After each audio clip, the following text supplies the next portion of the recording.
Bonjour les amis, alors aujourd'hui je vous parle de la symbolique du yin et du yang.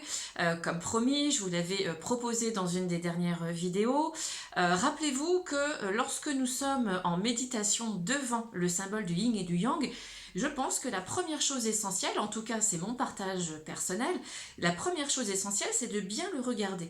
Lorsque vous regardez le symbole, vous allez voir qu'il y a les deux parties. La partie claire avec le petit point noir et la partie sombre avec le petit point blanc. Eh bien, par exemple, pour dissocier l'être humain de l'être spirituel, nous allons retrouver l'être spirituel dans la partie blanche avec le point noir et l'être humain dans la partie noire avec le point blanc. Ce qui devient beaucoup plus facile à comprendre lorsque nous disons, bah oui, je suis un être spirituel avec la polarité humaine, donc je m'incarne et je vais m'adapter à la vie humaine avec tout ce qui va avec, hein, bien sûr. Et donc là, mon âme va rentrer en ligne de compte dans la dissociation émotionnelle, hein, puisque le siège de l'âme au niveau de ses émotions, c'est dans le cœur. Donc c'est bien ici que va se jouer, alors toujours de manière personnelle, hein, c'est bien ici que va se jouer eh bien, l'équilibre et l'harmonie entre ensuite l'être humain qui est dans la polarité plus sombre et qui a la polarité de l'être spirituel dans le point blanc. Donc vous avez pu remarquer, si nous parlons des deux, vous avez pu remarquer aujourd'hui dans notre société qu'il y a une forme de clivage qui fait qu'en fait nous retrouvons des personnes qui sont vraiment uniquement dans le côté noir et le point blanc, et puis ceux qui sont au-dessus.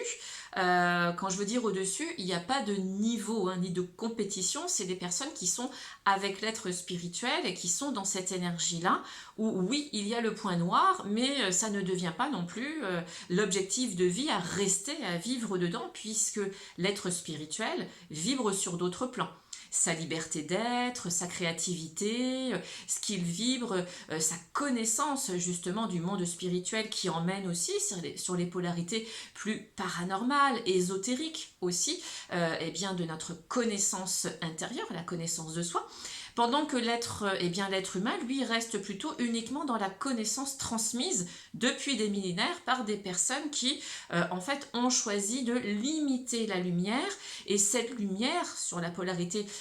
du petit point blanc, eh bien, ça va être plutôt les religions. On va le retrouver dans les religions où on envoie un minimum de lumière, on parle d'un minimum de spiritualité, mais surtout sans aller trop loin, parce que sinon, tous les êtres vont rentrer aussi et vont comprendre qu'ils peuvent laisser leur être spirituel s'intégrer. Et lorsque vous observez le yin et le yang, eh bien c'est véritablement le chemin, le taoïsme justement, qui est la base, en parle très bien, nous relie au cosmos. Nous sommes ce yin et ce yang, nous sommes l'être humain et l'être spirituel qui a besoin de s'équilibrer, de s'harmoniser. Et dans son évolution, eh bien nous sommes incarnés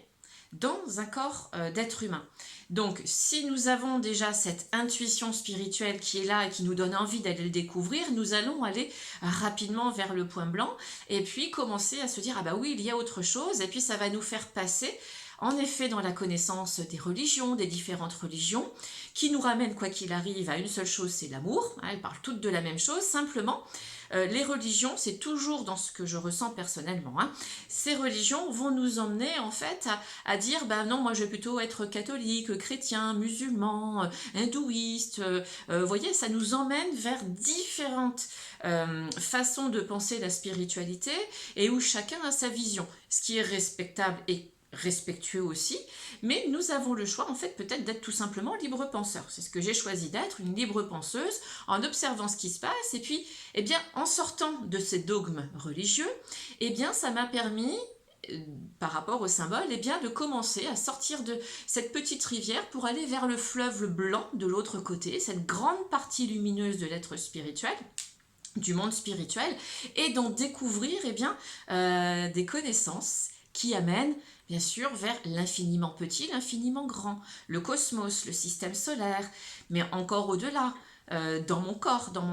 vraiment dans la profondeur de mon corps, jusque dans mes cellules, mon ADN, de quoi je suis composée, m'apercevoir que je suis composée des mêmes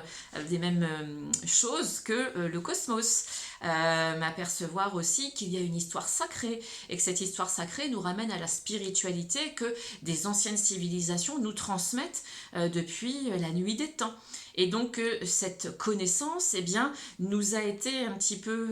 non délivrée, ou même j'ai envie de dire non délivrée directement, parce que nous avons créé cette forme de dogme. Donc le dogme avec une forme de vérité que l'être humain doit juste s'en contenter. Et s'il veut en sortir, ce qui est par exemple, oui c'est mon cas en tant qu'être spirituel, eh bien nous devenons tout de suite des personnes marginales, hors du système, pas normales ou des personnes perchées. Alors qu'en fait nous allons juste chercher la connaissance qui a été transmise par d'autres personnes avant nous, voyez. En fait, c'est toujours ce rôle de dissociation. Hein. Je suis dans mon plan humain, il y a la lumière, ça m'intéresse, je vais la voir, qu'est-ce qu'elle me dit? Ça me fait passer à autre chose, et puis quand je suis dedans, je m'aperçois que je suis dans une totale liberté d'être, de penser, et bien, en fait, de pouvoir rentrer vraiment dans l'incarnation de mon être spirituel, dans l'équilibre et l'harmonie avec ma polarité d'être humain, tout simplement. Mais lorsque nous allons à l'inverse, et c'est ce qui crée aujourd'hui le plus de difficultés au plus grand nombre d'entre nous, c'est qu'en fait, nous commençons de l'être humain totalement coupé, donc il y a tous les voiles, donc par rapport à l'éducation, la personnalité que nous nous sommes créés et le mental ego, pour aller vers la spiritualité qui nous aspire, puisque nous sommes dans l'ère spirituelle, et qui nous demande de nous ouvrir. Et nous ouvrir dans un monde où il y a un chapeau de posé en nous disant que la spiritualité, c'est quelque chose de perché et d'anormal, bien sûr que ça nous met dans les difficultés. Simplement, c'est quelle est la définition que je vais donner au mot spirituel. La spiritualité, c'est au-delà des dogmes de la religion. La spiritualité, c'est ce que nous sommes. Nous sommes un être spirituel, nous sommes d'une nature humble, simple, connectée à la nature au travers du monde minéral, végétal, animal, du véritable monde de l'homme dans l'amour, dans l'humanité, dans la paix et la sérénité, mais aussi au-delà des dimensions plus invisibles, les anges, les archanges, le monde divin, que nous transmet justement les anciennes civilisations, les anciens peuples, pour que nous puissions comprendre tout ce qui vibre à l'intérieur de nous et ces fameux pouvoirs spirituels qui sont tout simplement innés en nous. Et lorsque nous regardons et nous observons en méditation ce symbole, eh bien j'ai envie de vous dire, essayez de garder à l'esprit le fait que l'être spirituel vous amènera toujours à cette humilité, cet amour profond, l'amour absolu, eh bien d'aimer l'autre comme vous vous aimez vous-même. Et si vous conservez ça à votre esprit, chaque jour, lorsque vous allez vous lever, lorsque vous allez démarrer votre journée, eh bien, vous serez heureux de vous dire que vous allez aimer l'autre comme votre frère, comme votre sœur, et que vous allez sortir de tous les dogmes de la personnalité du mental ego pour rentrer dans la liberté et surtout dans l'amour absolu à l'autre, où enfin, il y a équanimité, il y a équité, il y a égalité, mais surtout, grâce à cela, nous trouvons l'équilibre et l'harmonie dans notre société du quotidien, en 3D, dans l'équilibre de la polarité humaine et de la polarité spirituelle. C'est cela ce que m'inspire et m'inspire toujours la méditation et la connexion à ce symbole infini et sacré. Je vous invite en tout cas à améliorer en vous cette énergie, à la laisser vibrer pour que vraiment vous puissiez trouver cet équilibre intérieur. Et puis vous le savez, si vous avez des questions, je suis là pour y répondre avec une grande joie, beaucoup d'amour et peut-être dans l'attente de vous y répondre. Je vous souhaite le meilleur. Je vous embrasse et je vous dis à tout bientôt pour une nouvelle vidéo.